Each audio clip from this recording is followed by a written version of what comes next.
আহমেদাবাদের নরেন্দ্র মোদী স্টেডিয়ামে ইতিহাস গড়েছে ভারতীয় ক্রিকেট দল। প্রথম দল হিসেবে টানা দ্বিতীয়বারের মতো টি-20 বিশ্বকাপের শিরোপা ঘরে তুলেছে মেন ইন ব্লু।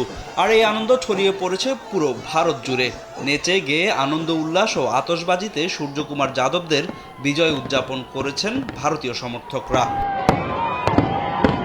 তৃতীয় শিরোপা ঘরে তুলে উদযাপনের কমতি রাখেনি ভারতীয় ক্রিকেটাররাও। সঙ্গে আন্তর্জাতিক ক্রিকেট কাউন্সিল থেকে বড় অঙ্কের পুরস্কার পেয়েছে টিম ইন্ডিয়া।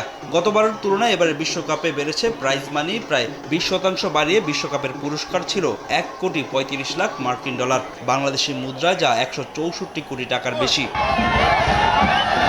ফাইনালে নিউজিল্যান্ডকে হারানোয় ভারত আইসিসি থেকে পাবে $30,00,000 বাংলাদেশি মুদ্রায়, যা 36 কোটি টাকা। অর্থাৎ শিরোপা জেতায় 36 কোটি টাকা আইসিসি থেকে পাচ্ছে বিসিসিআই। 2024 টি-20 বিশ্বকাপের চেয়ে প্রায় 7 কোটি টাকা বেশি পাচ্ছে সূর্যকুমার যাদবরা।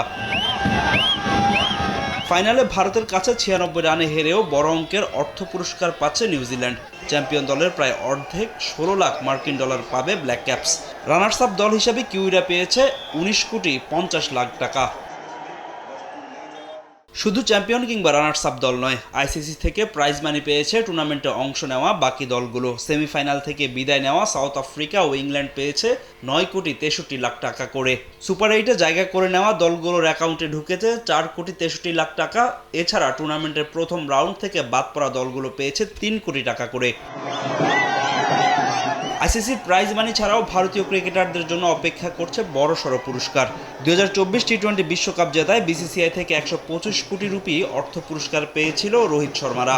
ধারণা করা হচ্ছে এবার ঘরের মাঠে দাপুটে জয়ে আরও বড় অঙ্কের অর্থ পুরস্কার ঘোষণা করবে বিসিসিআই।